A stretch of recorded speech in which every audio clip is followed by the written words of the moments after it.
In this video, I'm going to show you how to assemble your woom off air.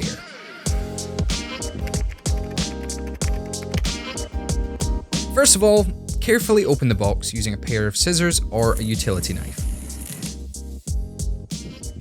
Then, take out the saddle and get it unpacked.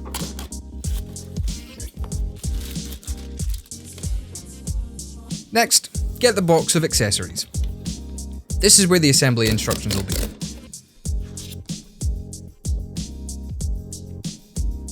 And then you can lift the bike out of the box. Start by removing the handlebars and popping them to one side for now.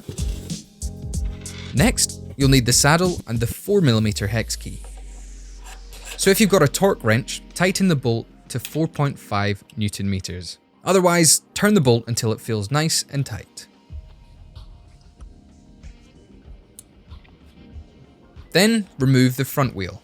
You can just place it to one side for now. Next up is the stem and handlebars.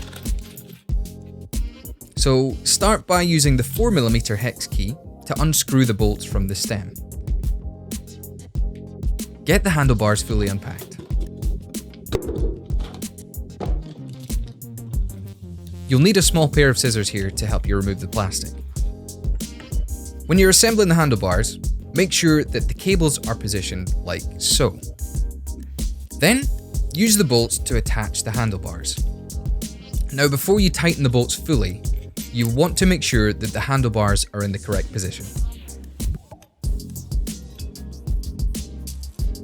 If they are, you can tighten the bolts.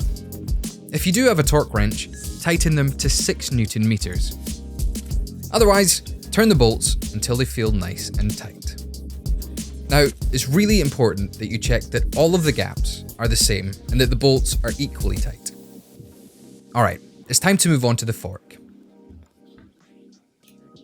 Start by removing the packaging. Remove the safety splint provided for the brake pads. It's important that you keep this because it acts as a safety mechanism when your bike is being transported. You should never use the front brake without the safety splint inserted when the front wheel is not in place. Next up is the front wheel. Start by removing the rotor protector. You may find that the hub dust cover gets caught in the protector. If so, remove the hub dust cover from the protector and carefully put it back into the hub. Position the front wheel in the fork and attach it using the through axle. Check that the quick release lever is facing upwards or towards the back of the bike, and then remove the remaining packaging from the bike.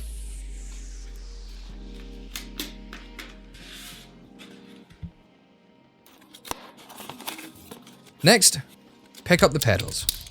You'll need the 8mm hex key provided.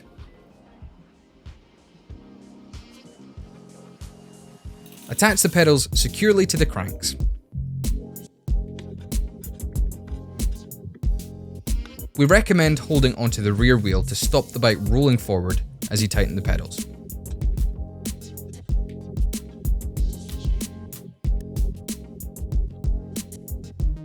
So you can now attach the reflectors.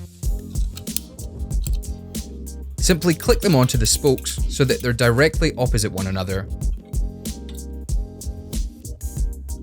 on both the front and rear wheel. Alright, let's take a closer look at the front and rear reflectors. Simply click the reflector around the handlebars and attach it using the bolt provided, and a crosshead screwdriver. So repeat that last step at the rear of the bike, but attach the reflector to the seat post instead. Always make sure that the reflectors are positioned so they're clearly visible. And don't forget that the bike comes with a few stickers. These can be used to customize the bike as desired. You'll find stickers designed for the top tube and the wheels. When you're affixing a wheel sticker, don't forget to replace the valve cap and tighten it up.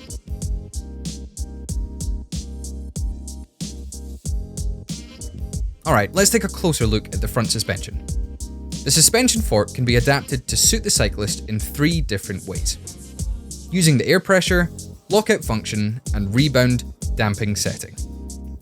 You can adjust the suspension fork based on the cyclist's weight, as shown on the table on screen. Simply use a shock pump to match the air pressure in the fork to the cyclist's weight.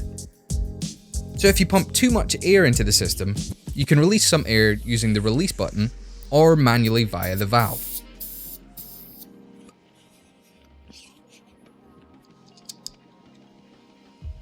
So let's take a closer look at the lockout. If the lockout function is activated, the fork will be locked. So this is effective when you're climbing up a hill. But when you're coming back down a trail, switch off the lockout function so you've got the right suspension for the descent. You can use the rebound damping setting at the bottom to alter the speed at which the fork re-extends after compressing. If you turn it towards the minus, the fork will extend very slowly, but if you turn it towards the plus, the fork will extend with a lot more speed.